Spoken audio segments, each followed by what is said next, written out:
So welcome to another lecture from Like Maria. We're going to look at Andrew Motion's poem, The Journal of a Disappointed Man. By the end of this presentation, you should be able to read this poem just like Maria.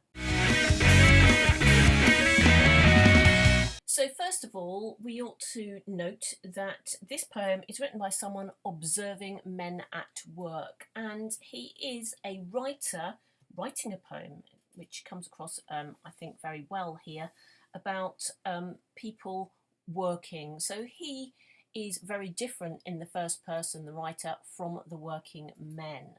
And on this slide, I've just highlighted some of the ways that we can see these characters in the poem are different. So first of all, the writer uses quite complex Latinate lexis like paraphernalia, ruminate is in there, versus the monosyllables such as let go or hold tight that he remarks about coming from the working men. So immediately we have established this difference in vocabulary, this difference in lexis, and I think this suggests a difference in education and indeed class and social background. Here you can also see that I've noted he speaks quite a deal to us. In fact, the whole poem is him speaking the story to us, versus the monosyllables, the very limited speech, and indeed the silence of the men that he points out on more than one occasion. So we have here the writing, the work of writing and watching, which he describes, versus the physical world of work, the actual nitty-gritty of movement. Observing is a stationary occupation. The work these men are employed with, driving a pile into the pier, is something that is very physical. I think the contrast also comes from the smallness of the me at the end of the poem. If you look there, it says, and me, of course. That was all that was left, the pile and me, versus the massiveness of these men that is stressed throughout the poem and their association with the big machinery in the big world. So here we could say we have a demonstration of the thinking man, the working with the pen and the working with the mind, versus, as he calls them, these monsters who are not able to work with their mind and not able to think, he suggests, or even speak at sometimes, but who are doing the physical work and doing the physical things like the spitting and the smoking in this poem, associated with men who are not perhaps so highly educated, or this is certainly what the poet, the voice in the poem, is suggesting. So the observer then has all the trappings that we would associate with a writer, and certainly in the 19th and early part of the 20th century, writers were often seen as quite erudite, educated, perhaps delicate, not able to do physical work, maybe a little poorly even. I mean, if we look back to Keats and think of people being in a delicate state of health, which gave them a certain ability to be creative. And I've put this word in here that they were aesthetes. They were interested in describing beauty and looking at beauty. Interestingly here, the observer describes the men's movements as obscure movements. Now, contextually, we know that these diaries, the Diary of a Disappointed Man, the journal, comes from a natural historian, or someone who's writing and interested in natural history. And so here we have these men being treated as something to study, and their movements are obscure. They are out of the realm of experience of the writer. And the writer has leisure. I watch them at least an hour. He is a man of leisure who has time to observe and look. So he is a very, very different character from these men.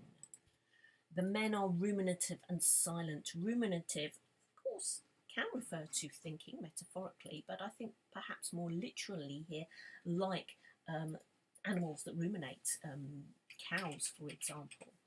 And he is a little bit put out that they are ignoring him. They are part of the big world of work, the physical world that is going on about him, but he does not understand that world and therefore describes them as monsters.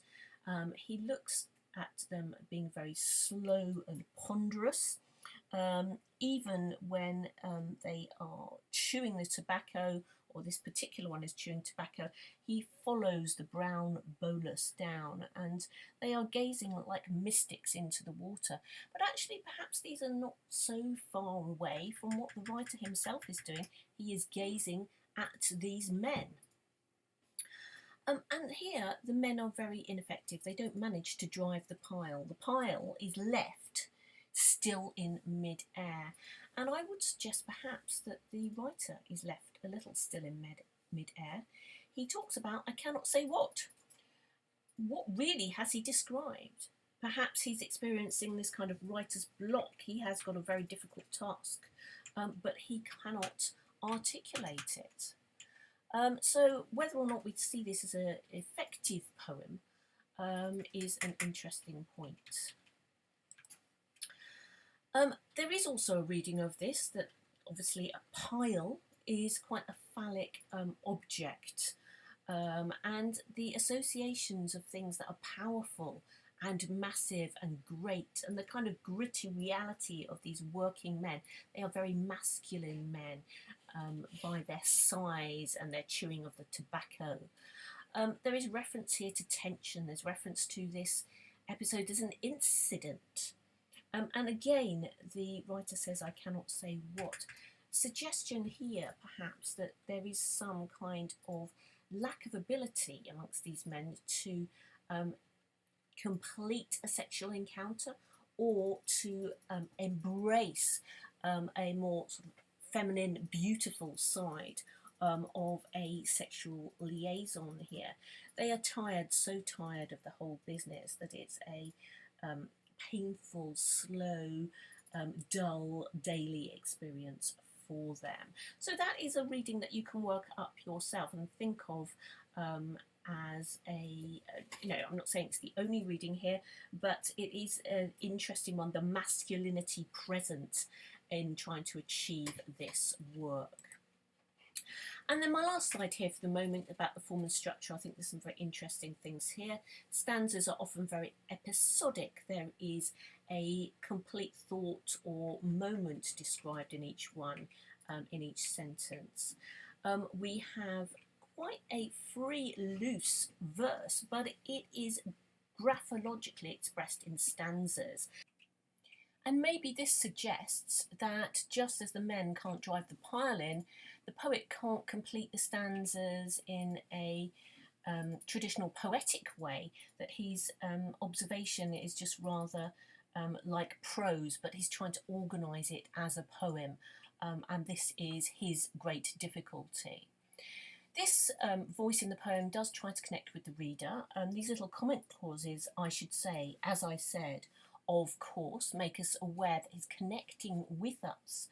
And so this kind of makes it rather more intimate, but I wouldn't say that he gains a great deal of intimacy, or that we particularly sympathise with his point of view. He seems quite cold in many ways. You should look here at the enjambment. So, for example, there are one or two stanzas where the meaning runs across, swinging over the water on a long wire hawser. So, actually, quite visually, the pile is swinging over and is suspended between stanzas. Use of caesura, you can pick out good examples here. I cannot say what, full stop. He is unable to go on, almost, and cannot articulate it.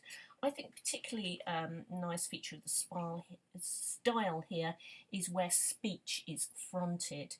In that third stanza, speech was not something to interest them, and leaving that pronoun them to the end of the line alienates them as something lesser, something other. So lots more to look at in the form there. Try and pick out some of those caesuras and examples of enjambment yourself. No regular rhythm here. which is kind of problematic. It is really like reading prose, but then of course the natural history diary would have been rather like that. So I hope that's given you a reasonable introduction to the Journal of a Disappointed Man, and that you can begin to analyse just like Maria.